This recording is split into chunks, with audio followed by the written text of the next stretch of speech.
everybody, so welcome to the second day of Bookmas.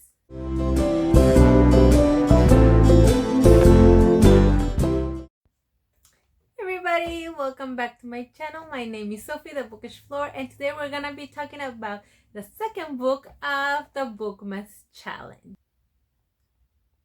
Okay, so today we're gonna be talking about a book that is a murder mystery, and not every book can be a winner. And yesterday we started Bookmas with an amazing book, and this time it's not gonna be such an amazing book. However, I'm still gonna talk about it, and it might be a great book for some of you.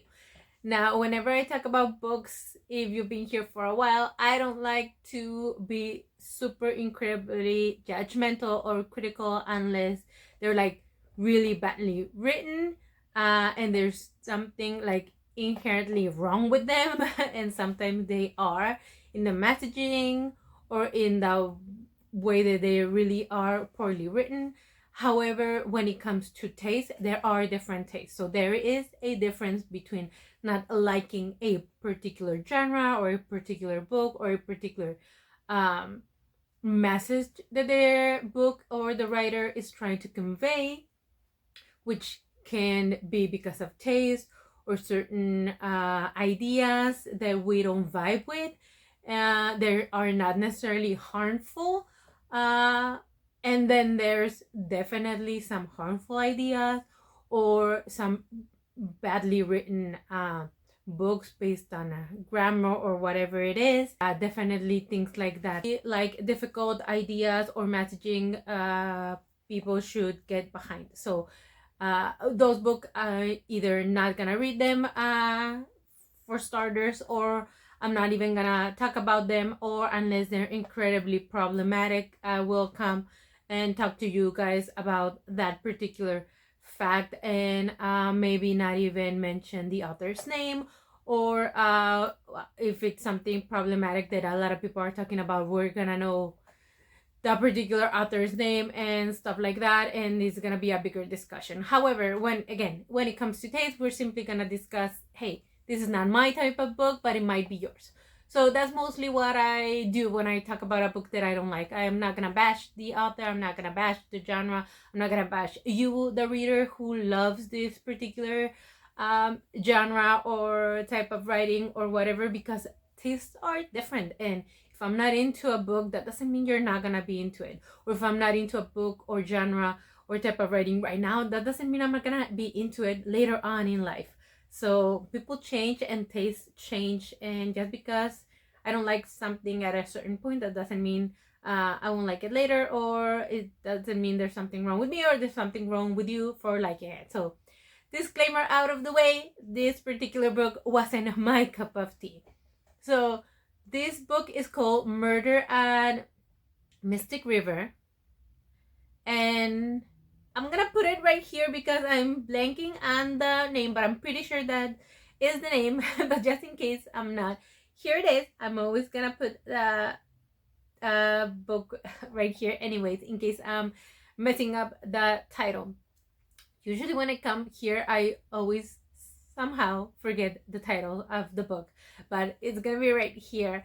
And this is a cozy murder mystery, which is the type of book that I love. I love cozy Christmas murder mystery or cozy holiday murder mystery. Why? I don't know. It's a particular genre that I really enjoy during the holiday season. It is my jam. I don't know why. Maybe because the holidays are pretty stressful, and I don't know, it scratches an itch, it does. What does that say about me? I don't know, and I don't care. But I like those types of books. I have read a couple of Perot during the holiday season, and last season, I was gonna say yesterday because it feels like yesterday, but last season there was another cozy murder mystery that I hated, that everybody was raving about, that it was a book of the month pick, and everybody was raving about it except for another booktuber who is super popular, and me.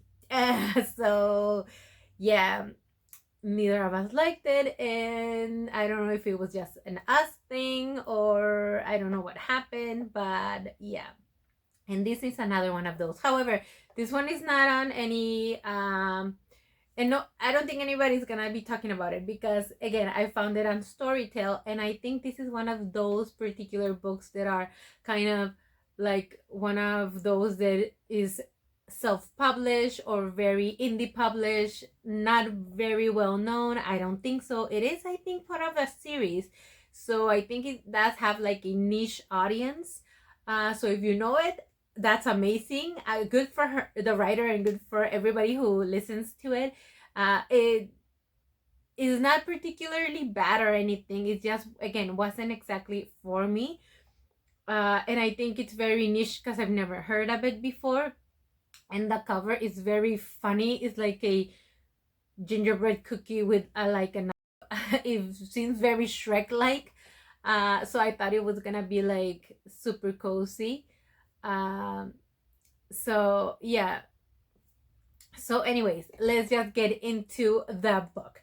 So the book is a story about a baker in a small town, very Hallmark, very Netflix holiday movie, very Lifetime. Actually, it's more Lifetime, not so much Hallmark and Netflix, maybe Netflix, but very Lifetime movie of the week, cozy murder mystery holiday. So there's this baker who is gonna enter a competition. So first things first, there's a lot going on in this book. So there's this baker who's entering a competition and she's preparing for the competition, and then she goes home and she sees like there's someone outside of her house, and we're getting into the action. We think this person is gonna go into her house and this is where the thing is gonna happen, but turns out it's just like, it is pretty weird, but it turns out it's just like a drunken man, and she lets him into her home to take care of him. Why, I don't know.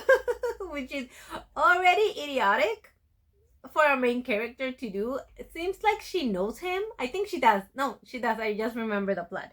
Seems like he's a guy that she had a crush on, I think, or they made out for like a day when they were in high school, something like that. So she recognizes him, she lets him in, she gives him a coffee or water or something, like he's kind of out of it, so she helps him out. But still, this is a stranger that you saw when you were in high school. Apparently they like made out and then he went out of town and never saw him again, so he's still a stranger, and then he's drunk and you just let him into your house.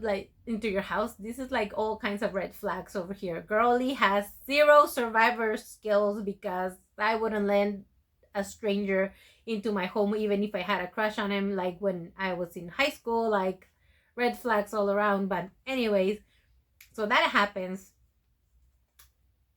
Then turns out that he's actually like an ex-cop. Why was he drunk in the middle of the evening? God only knows. He's back in town. He was an ex-cop where he used to live when he moved away from the town.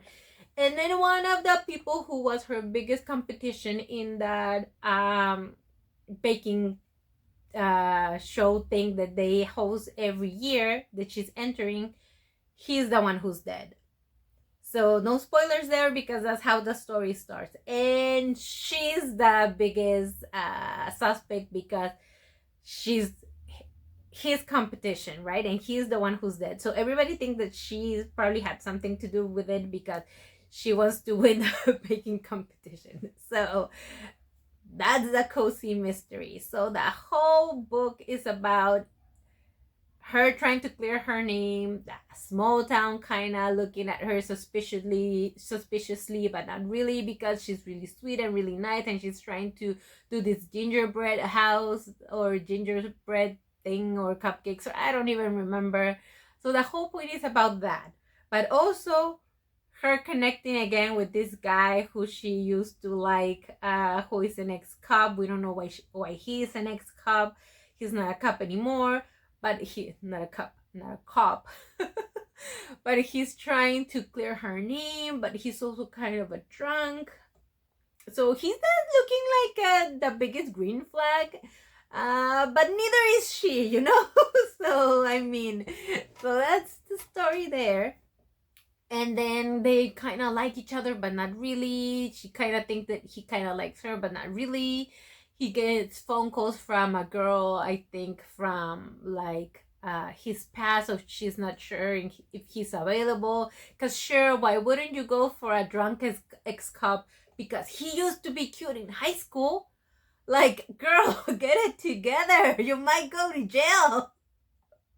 So I mean, this book, this story, like definitely this, I feel like this could have probably been written for like a Lifetime movie, and then they didn't pitch it correctly, or they didn't pick it up, and they were like, you know what, this could be a book, and then they just wrote it as a book, and it feels very Lifetime. So like the cover makes it seem like it's gonna be a cozy mystery, and because baking stories are also very popular, they want to get into like the cozy business part of like the book community, I guess. I don't know exactly what's going on here, but it's not really cozy. It feels more like a Lifetime movie. That's what it feels like, but they try to make it cozy with the whole baking thing, but it's not really working.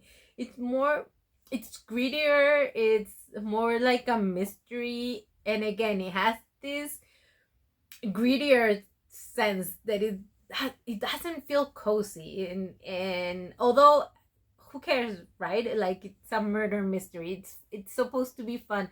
It's so outrageous that I'm like, what is going on? And honestly, you can kind of check out, like, if you're doing like a craft, if you're doing like decor, like, this is how I listen to it. I had to do like an emergency cleaning of my kitchen because they have to replace like a countertop and it was a whole mess. So that's how I listen to it. I put it in the background while I have to clean my whole kitchen from the little remodel that they did. I have to pretty much um reorganize everything and redecorate, decorate, not redecorate, decorate for Christmas and do all that.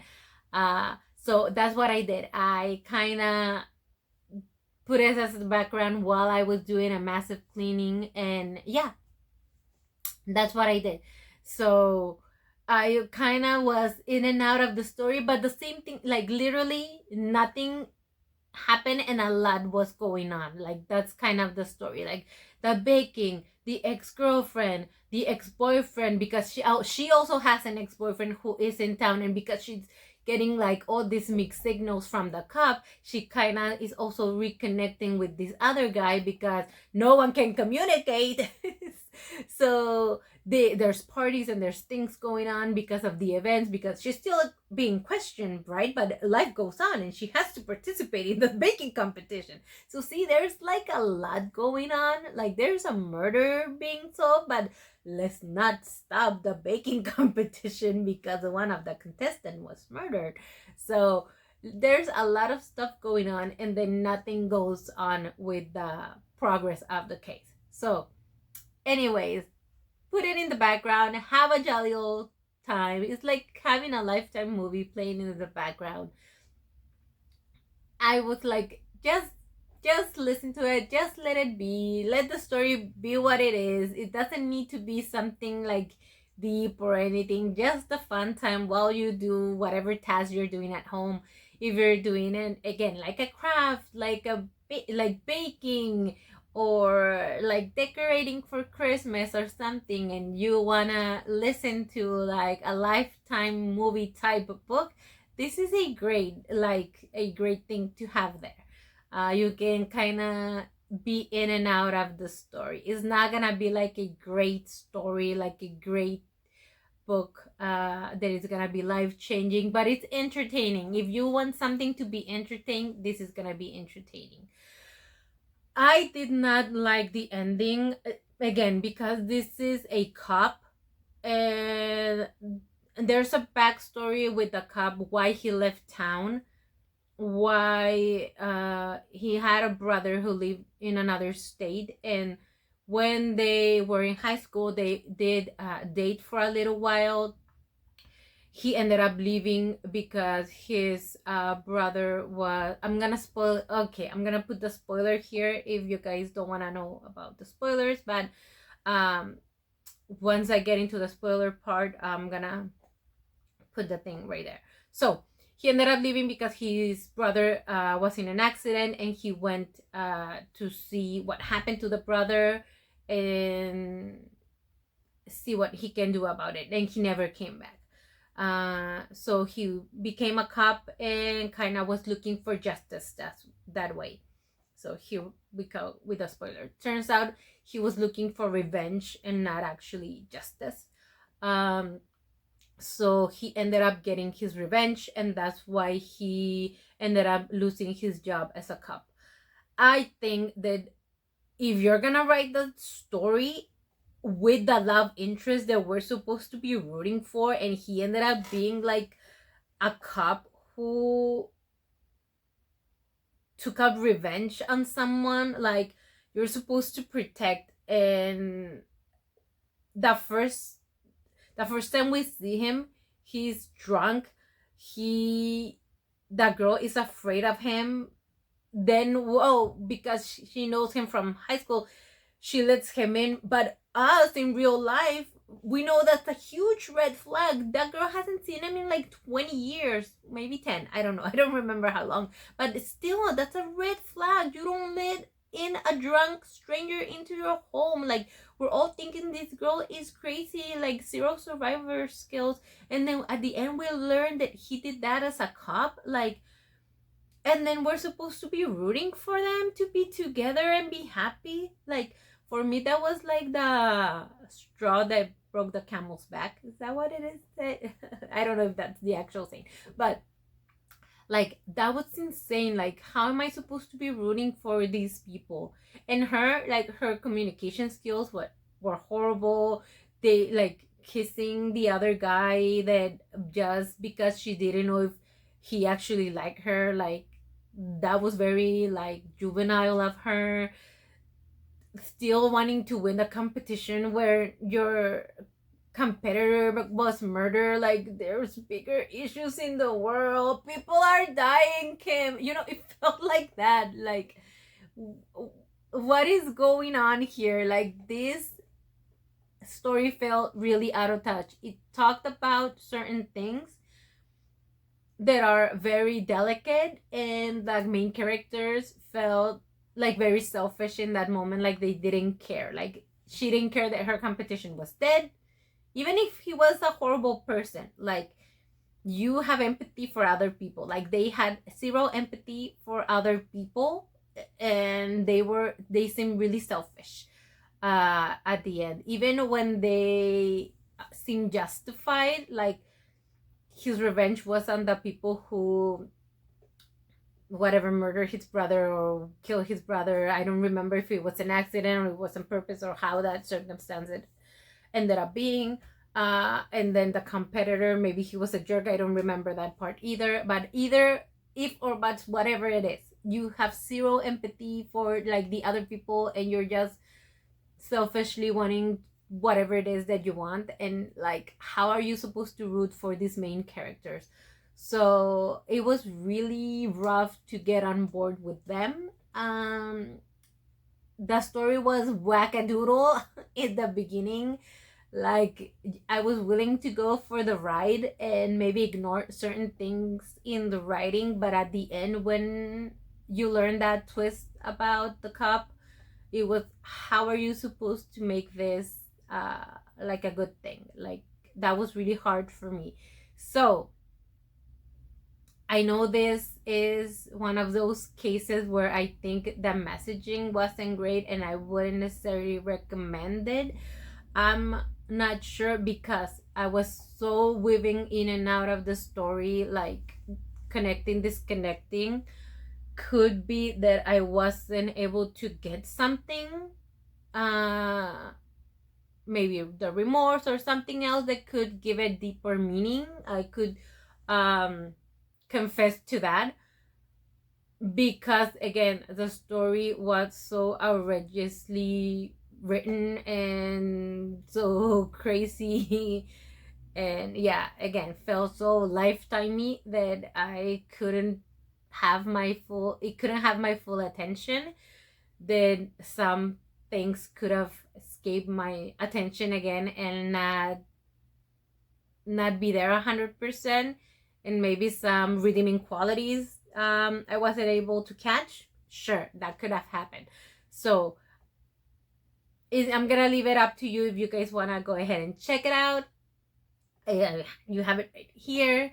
I gave it a 2-star. Is this a series? I'm not gonna continue with the series. I am gonna mark it in my bingo as reading a book from a series. Read a book that is a first in a series. I'm gonna mark it. Let me go ahead and use my little kitty. Let me use my kitty pen. This is the only type of cat I can have because I'm extremely allergic. By the way, I got this cat pen at the Warriors book release event. So cute. If you guys haven't read those graphic novels or book, middle grade, super cute. So read a book that is the first under the series. I'm gonna mark it right here. I'm gonna mark it right there. And if you guys wanna check out the prompts or the bingo, you can do so over at Bookmas_challenge over on Instagram. And I also marked yesterday, read a book that is about that is not about romantic love. I checked that one out. Let me see. Oh, read a book that has a Christmas secret or mystery. I think I can mark that one too because this was a murder mystery. And I think that's it. I might be able to do some other ones, but I'm gonna wait because I still have a lot more to go. And let's see. Oh, and I'm gonna go ahead and mark the gingerbread house because this was a baking competition. So I'm gonna go ahead and mark that. At least that's one good thing I got up from this book. I was able to mark one thing or two things out of my prompts and one thing out of my bingo card. So if you want the bingo card or the prompts, go ahead and visit Bookmas_challenge over on Instagram, and you can tag that account, which is the Bookmas challenge account, or my account over at the Bookish floor if you're participating in this Bookmas challenge. You can read one book, you can read 6 books, you can read 12 books, you can read 25 books or 24 books. Like me, you're crazy. And if you are doing anything in particular for Bookmas, yeah, you can go ahead and tag me so we can check that out. So yeah, that was that particular book. I didn't enjoy it as much as I would like. Murder mysteries are always a hit or miss. A lot of people try and do them, not a lot of people do them up to like pro standards, but you know, you have to read them all and try them all to see if you're gonna like them. Let me know if you guys have read any good, really good holiday murder mysteries, or just mysteries. They don't have to be murder, but just mysteries. I would really love your recommendations. I really enjoy those books so much, trying to figure out what's going on. Put them right there in the comments so that I can check them out. And if you don't know what to put in the comments, why don't you put a cookie or a cupcake, anything that has to do with baking. If you guys want to check out Storytel, which is an alternative to Audible or Everand or any other platform where you might find ebooks or audiobooks, check them out. I have them right there on the description box. Also, all the ways that you can support my channel and all the ways that we can connect online are right there on the description box. Remember to like and subscribe and comment. thank you so much for watching. Thank you so much for participating in this challenge if you are doing so. Even if you're just reading one book or again reading 24, this is so much fun. Hopefully you are joining me also. And thank you so much for being here. Remember to keep reading and keep blooming, and I'll see you on the next one. Bye.